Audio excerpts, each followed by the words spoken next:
Senhor Moderador, meus colegas, minhas senhoras e meus senhores, é com muito prazer que aqui estou para falar na conferência Um Novo Ciclo para Vencer Novos Desafios. Fui convidado para falar sobre políticas de promoção da coesão nos Açores, desde logo aceitei, mesmo mal desliguei o telefone, disse mais uma vez para mim, bem, nunca me dou um tema fácil, porque de longe falar sobre coesão nos Açores, obviamente, não é, nem nunca será um tema muito fácil. A minha abordagem neste início desta conferência será não tanto uma abordagem de ilha, mas sim tentarmos perceber o problema da coesão, a falta dela na Europa, em Portugal, nos Açores e quais são, ao fim e ao cabo, os nossos desafios que nós pretendemos. Temos muito pouco tempo, dá-me cerca de 15 a 20 minutos, mas serei muito breve e funcionará mais como cábulas para mim do que propriamente para estar a seguir passo a passo o que tenho aqui nestes acetatos. Todos nós já sabemos o que é que significa a coesão. Há um princípio de solidariedade entre os Estados-membros da Europa que visa o desenvolvimento equilibrado e harmonioso, e essa é uma das frases que nos persegue na maior parte das leituras que nós fazemos sobre os documentos, seja da comunidade, seja da República, sejam aqui nos Açores. Uma breve resenha histórica, que isto para mim acho que é interessante, eu aprendi muito também a preparar esta conferência. De facto, quando é instaurada a Comunidade Económica Europeia, a política regional, a política de coesão, não era em si uma grande finalidade. A grande finalidade era a liberalização dos mercados, mas começava-se já a pensar nos princípios da solidariedade e foi a partir do Tratado de Roma que começaram a avançar com o Fundo Social Europeu, que ainda hoje temos à nossa disposição, e o FEOG. Mas é de facto a partir daí, através do Ato Único Europeu, através do pacote da LOR 1, 2, etc., que a política de coesão na comunidade começa a ter uma importância primordial e acaba por estar sempre entre as duas, três principais políticas da comunidade económica e europeia. E o que é um resultado desta mesma importância é que assiste-se consecutivamente a reforços da União Europeia no pacote de ajudas à coesão. Mas quais são as grandes finalidades?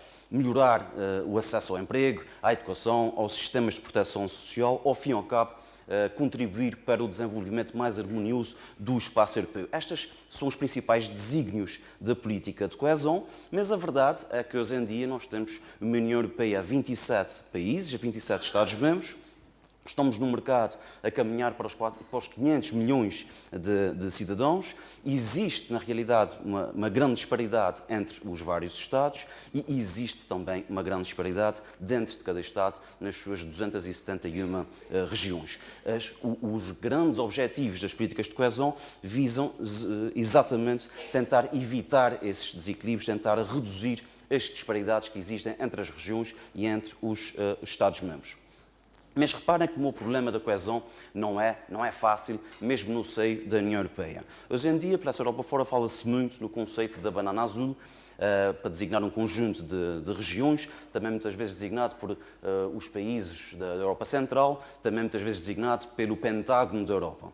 Nas regiões da banana azul, que vão desde o norte de Inglaterra, o norte de Yorkshire, até à France-Comté, numa região francesa, até ao norte na Alemanha, na região de Hamburgo, e ao norte de Itália, com a região de Milão, representam menos de 20% do total do território da União Europeia a 15, têm 41% da população, cerca de metade da riqueza que é gerada na União Europeia a 15, dos países mais ricos da União Europeia, e obviamente há aqui uma correlação direta, são mais ricos, porquê? Porque há uma correlação direta, como dizia, com as despesas de investigação e desenvolvimento, ou seja, com a inovação.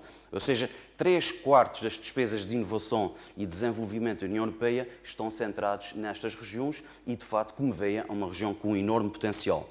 Com a Europa a 27, significa que essas disparidades ainda são superiores. Porquê? Porque a Europa a 27 fez aumentar o território, fez aumentar o número de cidadãos, mas o PIB não aumentou assim tanto, pelo que estas discrepâncias ainda vêm a ser superiores dentro da própria União Europeia. Ou seja, de facto, continua a haver desequilíbrios a nível de coesão dentro dos países, dentro das cidades.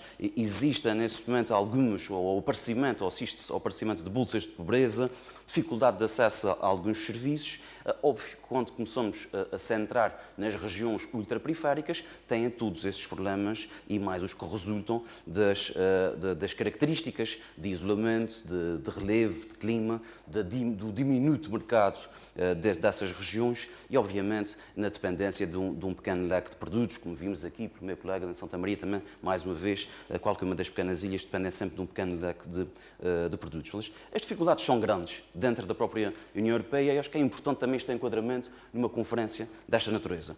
Em Portugal, as preocupações com a coesão já duram, obviamente, há bastante tempo, mas penso que passa a aparecer nos documentos como uma visão estratégica a partir do presente quadro comunitário de apoio 2007-2013, ou seja, através da definição da Estratégia de Lisboa, que visava, sobretudo, promover o crescimento e o emprego. Quiçá poderia ter resultado de uma maneira mais visível se não fosse a atual conjuntura económica internacional que todos muito bem conhecemos.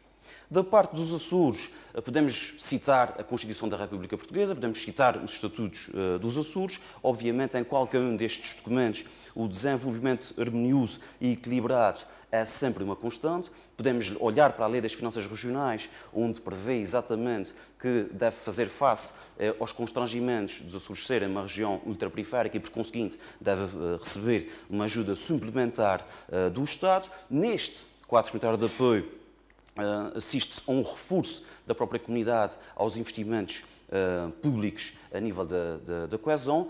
Estamos a assistir a um reforço destas medidas neste final de quadro comunitário de apoio, pelas razões também que nós muito bem conhecemos, e recentemente ainda está, salvo erro, em discussão o plano estratégico para a coesão dos Açores. Faz uma análise SWOT, faz uma análise estratégica das ilhas, das chamadas ilhas da coesão. Bem, sobre isso, julgo que o programa em si, eventualmente, pode pecar por não ser mais ambicioso do que aquele que poderia ou deveria ser da minha humilde perspectiva. Acho que, se calhar, ainda antes de fazermos um PECA, se calhar era importante fazermos um plano estratégico para os Açores, dentro das diferentes ilhas, para tentarmos perceber de que maneira é que podemos também evoluir com as ilhas de menor dimensão. Mas falta-nos ambição, no sentido de, se calhar é importante percebermos, não de onde nós queremos os Açores dentro dos próximos 3 ou 4 anos, mas onde é que nós queremos estar dentro dos próximos 20 ou 30 anos. Porque não nós queremos estar dos próximos 20 ou 30 anos, é preciso ou é necessário começarmos a trabalhar hoje lentamente para atingirmos os nossos objetivos. E isso deve ser um princípio norteador de todas as forças vivas, de locais, de ilha e do próprio arquipélago.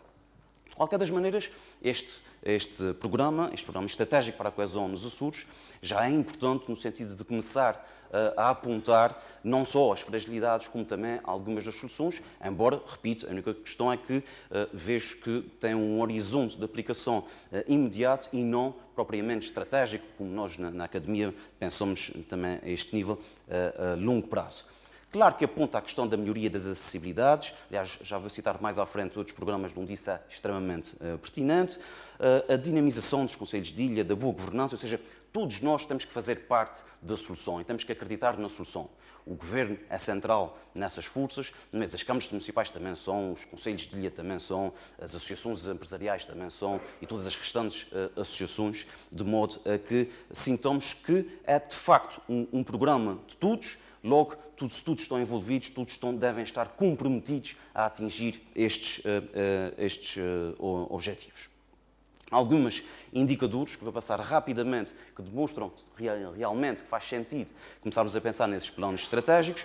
Se pensarmos a nível das empresas, nos Açores, com cerca de 19.800 empresas, se fizesse aqui uma simples conta de captação relativamente ao resto do nosso país, diria que nos Açores então devia haver cerca de 26.500 empresas, portanto, talvez tenhamos algum déficit de iniciativa privada. Obviamente, isso vem-se a revelar ainda mais pertinente nas ilhas de menor dimensão. Se fizermos a análise pela densidade de empresas, ou seja, o número de empresas por quilómetro quadrado, claro que também temos uma discrepância relativamente a tudo nacional, claro que isso ainda é muito mais visível nas ilhas de menor dimensão. Se olharmos para o tipo das nossas empresas, repara, nos Açores, cerca de 80% estamos a falar de microempresas, ou seja, empresas que são criadas em nome individual. Obviamente são dados que não nos espantam. Mas também não nos espanta olharmos para o país e perceber que no nosso país 99,9% das empresas são PMEs. Nós somos um país de PMEs. É natural que nas regiões como os Açores, obviamente somos um país de micro e de PMEs.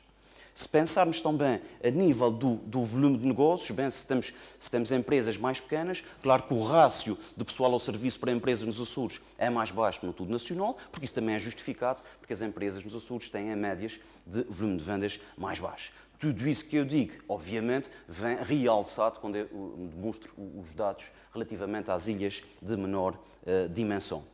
E a questão da concentração e da coesão, falta dela, também é demonstrado pelo poder que as poucas empresas, algumas das poucas empresas, têm na região. Se repararmos para a concentração do VAB nas 4 maiores empresas, e essa concentração é cerca de 3 vezes superior nos Açores, ou seja, as 4 maiores empresas dos Açores têm um poder 3 vezes superior do que aquilo que existe a nível do continente, mas se virmos as estatísticas para algumas das ilhas de pequena dimensão, essa concentração é praticamente esmagadora em algumas das pequenas ilhas. O PECA, uma das coisas que visa, e concordo totalmente, a necessidade do aumento das exportações, é apenas, ressalvava, também tão importante como aumentar as exportações, a substituição das importações. Nos Açores, nós importamos o dobro daquilo que nós exportamos, por isso, se calhar, com medidas de curto prazo, de médio prazo, talvez seja mais fácil a substituição de algumas das importações, por exemplo, através do setor agrícola, como foi também aqui apontado pelo meu colega anterior. E, obviamente, este é dinheiro que fica na região, é postos de trabalho que ficam na região, é mão de obra, é empresas que se criam na região. Quando olhamos para as ilhas de menor dimensão, claro que essa discrepância entre as exportações e as importações é tanto maior. E temos que pensar nas exportações para o continente, que leva ou representa cerca de 30% da nossa produção, cerca de 67% da nossa pequena produção é consumida localmente, 30% para o continente e uma percentagem muito, muito diminuta para fora do continente, e é aí que nós temos que começar também a apostar em novos mercados. O que é problemático quando se fala em políticas de coesão? Ponto de vista económico. E é aí, obviamente, que dará-se a algumas discussões e boas discussões. O que está aqui em causa é, vamos privilegiar o quê? Desenvolvimento equilibrado versus, pode estar em causa, o desenvolvimento unipolar, bipolar, tripolar. Julgo que não é isso que está em causa e podemos olhar e podemos discutir de seguida o que se passa, por exemplo, com Cabo Verde, em que apostou muito no desenvolvimento unipolar, sobretudo da cidade da Praia, e nesse momento concluam e começam a pensar em implementar em Cabo Verde mesmo políticas de regionalização. Podemos pensar também noutro modelo económico, será termos ilhas ou algumas ilhas como motor da economia e as restantes poderem se desenvolver para o rastro, ou um outro modelo económico. Podemos também pensar em estratégias diferenciadoras para as ilhas de menor dimensão, que tenham em causa os recursos endógenos, que tenham em causa o turismo sustentável, ou seja, nem todas as ilhas têm que ter, obviamente, a mesma estratégia, e acho que por aí temos um caminho a desenvolver interessante. Ou podemos também, pura e simplesmente, pensar em alterar o paradigma, não totalmente, mas pelo menos evoluir a esse nível. E é aí que podemos pensar num futuro PECA que seja mais ambicioso. Não podemos olhar só para aquilo que nós temos e para aquilo que nós somos hoje. Se nós pensarmos onde é que eu quero estar daqui a 20 anos ou onde é que eu quero estar daqui a 30 anos, talvez então podemos pensar em novas áreas. Hoje acho que damos um passo muito significativo aqui em Santa Maria, com a inauguração da primeira pedra de um novo serviço que poderá ser âncora no desenvolvimento desta ilha. Cá está, há um novo serviço, não existia. É uma mudança de paradigma relativamente à parte dos serviços que a SATA e através do Governo Regional podem prestar na captação de mais turismo através de outras novas valências. E acho que nos falta, a todos nós aqui nos Açores, começarmos a pensar em investimentos que possam ser revolucionários relativamente à nossa maneira de olhar para as ilhas como oportunidades e como aumento do bem-estar socioeconómico no futuro. Do ponto de vista social, eu julgo que não há grandes problemas. É consensual entre cada um de nós que assumimos a camisola de sermos açorianos, independentemente de sermos micalenses ou marienses ou corvinhos, que as questões de acessibilidade, as questões de saúde, as questões do emprego, as questões do envelhecimento das populações, as questões do ensino devem, obviamente, ser, ou pelo menos as condições mínimas devem ser satisfeitas. Mas também é bom dizer que quando se fala em condições mínimas nos Açores, que o nosso standard está bastante elevado comparativamente ao resto do mundo. Ótimo, ainda bem, mas pelo menos temos que ter essa noção e podemos discutir entre nós do bom que nós temos, independentemente de continuarmos, obviamente, numa perspectiva de exigência. Mas o que importa, se não é tanto do ponto de vista social, do ponto de vista económico, qual é o modelo que nós queremos. Talvez não seja o único modelo que podemos escolher. Talvez a solução mais correta seja numa mistura de modelos. Porque se é certo que não podemos deixar ilhas por desenvolver, se calhar também não podemos deixar que algumas ilhas nos possam se desmarcar no desenvolvimento apenas no timing. Porque a questão aqui fundamental é do equilíbrio, e todos nós vamos ser, obviamente, vamos concordar que é aquilo que nós pretendemos para o futuro da região.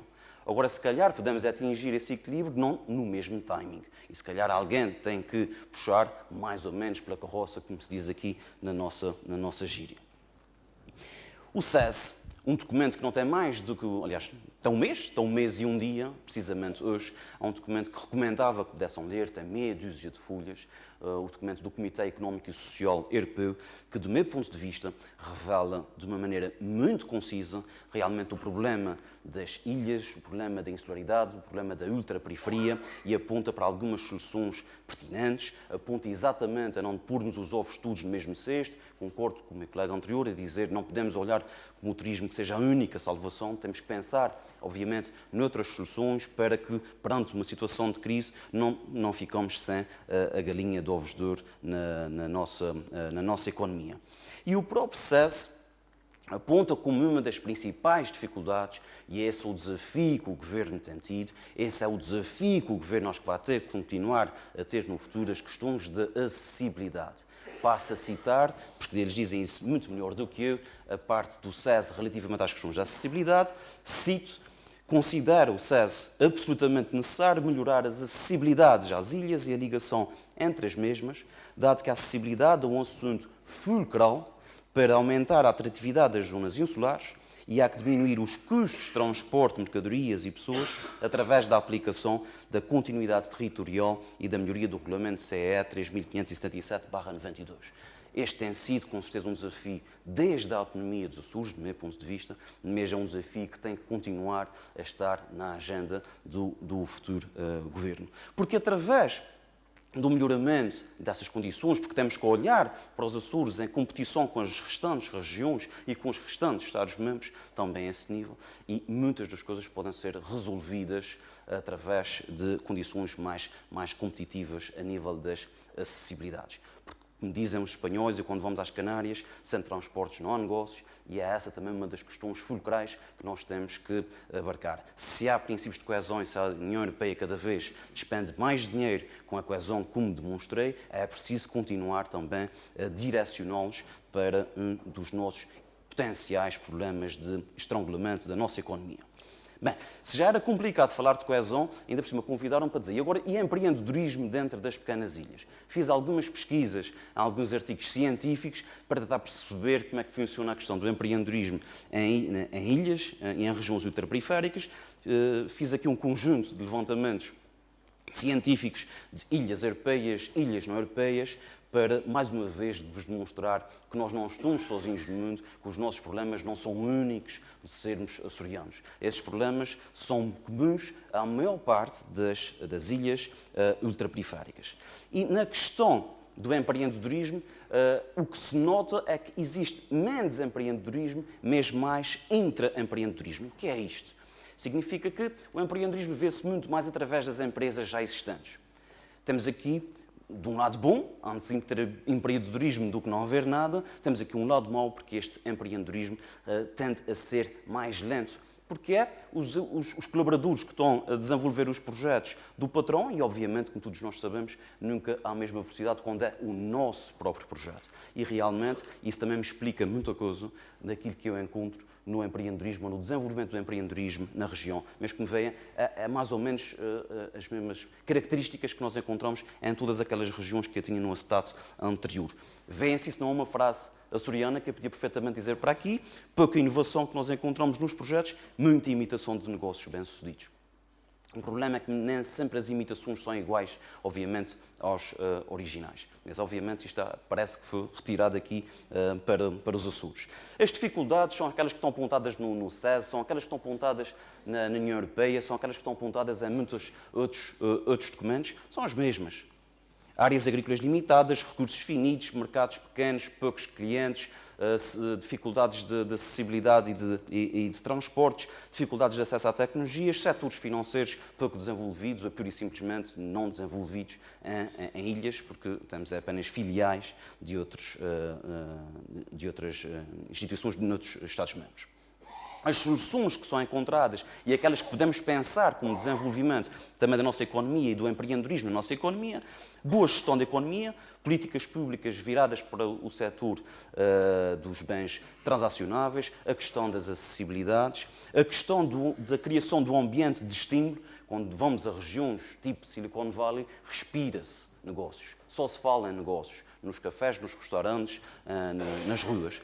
É importante começarmos a criar algum ambiente de estímulo também ao investimento. Nunca seremos, obviamente, essas regiões. Temos é que só tentar perceber como é que elas trabalham, porque nós queremos ser só um bocadinho dessas regiões. Porque um bocadinho dessas regiões é o suficiente para o nosso progresso e para o nosso bem-estar. O poder do bom exemplo é muito importante em pequenos mercados e em pequenas economias, é muito importante nos Açores, é muito importante para os vossos filhos, para os nossos alunos, o poder do bom exemplo. Muitas vezes também temos o problema da inveja, mas temos que olhar, obviamente, para as coisas como sempre pela positiva e, sem dúvida nenhuma, que alguém bem-sucedido poderá ser um excelente exemplo para a criação de novos negócios e novas empresas. E a evolução das TICs, mas aí até, bom, da verdade, o Governo Regional tem feito um esforço enorme e os açorianos acho que não se podem queixar a este nível, pelo menos generalizadamente. As variáveis do sucesso, ter em conta a importância do empresário local, porque é aquele que fica, é aquele que cria emprego, é aquele que não se vai embora da ilha. Ver as empresas de pequena dimensão como flexibilidade, porque podem se adaptar mais rapidamente aos futuros constrangimentos, a transformação dos produtos locais, de qualidade, orientação para a exportação, sem dúvida nenhuma que temos que trabalhar muito mais para conseguir aumentar as nossas exportações e adaptarmos à tecnologia de modo a diminuirmos os nossos custos de contexto e sermos mais competitivos. Existem vários fatores motivacionais para tentar disputar esse empreendedorismo, conseguir, obviamente, um maior rendimento, uma oportunidade para controlar a vida, a questão do prestígio, a questão do ego, a questão das influências, e aqui é a parte menos importante do meu ponto de vista, mas a verdade é que isto não é uma conclusão nos Açores, é uma conclusão nas ilhas. Aparece muitas vezes como fatores motivacionais ser um empresário de sucesso para atingir um cargo político. Bem, se não vamos encontrar isso generalizadamente, por exemplo, nos Estados Unidos, mas isso obviamente nota-se que as dimensões ou o sucesso empresarial é sempre limitado por termos um mercado mais pequeno. E olhamos generalizadamente para os países como se tivessem o melhor dos mundos. É uma conclusão generalizada nas regiões ultraperiféricas, não é uma conclusão minha. Fatores de sucesso são muitos, mas aparece sempre aqui, em primeiro lugar, aquilo que o SES também aponta, a questão da formação, o SES e o PECA também, a questão da formação. É muito importante dotarmos as nossas populações, sobretudo nas ilhas mais pequenas, com um aumento da formação profissional, para se adaptar ao novo mundo. Tirar partido da marca Açores, que tem um potencial enorme associado à qualidade. Temos que desenvolver melhores processos, temos que desenvolver mais as nossas políticas de marketing. E aqui costumo dizer, penso que nós, açorianos, somos muito maus a nível de marketing, somos muito maus comerciantes, comparativamente a outros povos, e é preciso fazer um esforço, porque nós temos produtos de qualidade, temos que também saber-los vender convenientemente. Queria terminar, não gosto dos discursos à Medina Carreira, gosto sempre de alguma palavra de esperança. É verdade que nós detectamos mais pontos fracos do que pontos fortes nas ilhas de menor dimensão, nos Açores em geral, relativamente à coesão, mas eu acredito que as oportunidades superam as ameaças e é nas oportunidades que nós temos que encontrar os futuros pontos fortes. Muito obrigado.